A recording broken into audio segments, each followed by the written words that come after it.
Magandang hapon po sa ating lahat. Sa araw nito ay magtuturo po ako sa inyo kung paano po gumawa ng command sa Nightboot.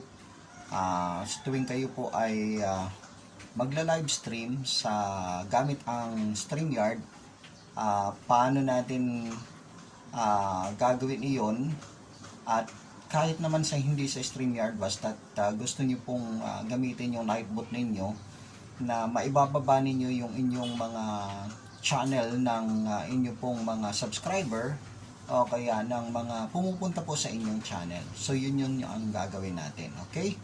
Ano lang po tayo, bear with me para matulungan ko po kayo.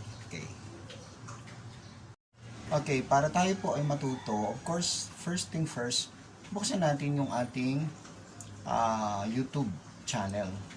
Yan. Of course, magbukas ka ng YouTube channel, kahit hindi mo YouTube channel, basta magbukas ka lang ng YouTube, tapos punta ka sa home, no? Punta ka sa home. Halimbawa, nasa home ka. Mag-type ka muna ng isang channel. Tari, sabihin natin ay channel po ni Miss Marites Lumboy.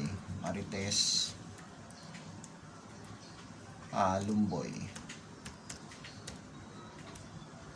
Yan. Punta natin yung channel na yon. Siyempre, makakapunta tayo dun sa dashboard ni Miss Marites Lumboy. Puntahan mo yung pinaka-specific channel niya.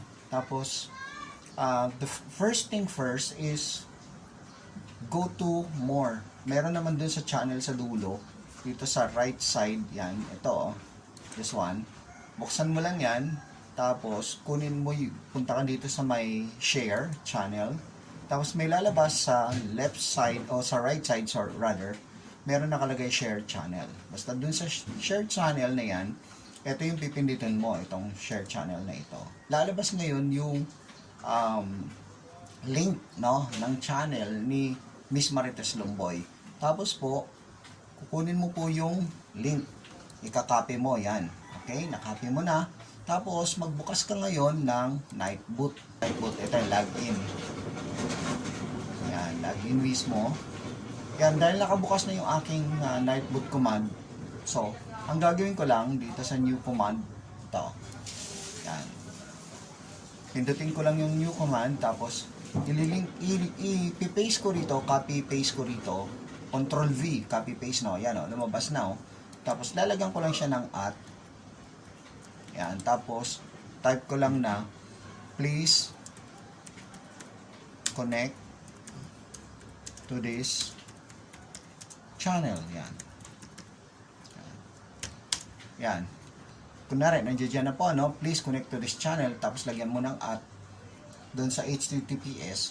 Tapos doon sa taas dito sa name, kailangan maglagay ka ng, sabihin mo, Lumboy. Kasi yun po yung yun po yung channel name nung channel na kinuha mong link, Marites Lumboy. Of course, para pag dumating siya sa channel mo at nagla-live ka, mag-type ka lang ng Lumboy. Okay. Tapos dito sa baba, meron nakalagay na create. Mag-create ka. Yan, create. Ngayon, na-create na. Yun, Lumboy, please connect to this channel. Tapos, punta ka ngayon sa, nagla-live ka. Pupunta ka dun sa pupunta ka dun sa channel mo. For example, sige, magbukas tayo ng channel natin. Halimbawa, magla-live ka. Punta ka lang dun sa chat box. I-type mo lang yung channel name. Lagay mo, Lumboy. Lalabas ngayon yun. Yung command na yon ay susundin nyo ni Nightboot. Lalabas na ngayon doon sa chat box yung channel na ibinaba mo. That's the way to do it. Ganun lang kasimple, guys. So, paano? Sana may natutunan kayo sa isang simpleng pamamaraan. Okay? Maraming salamat po. Bye-bye!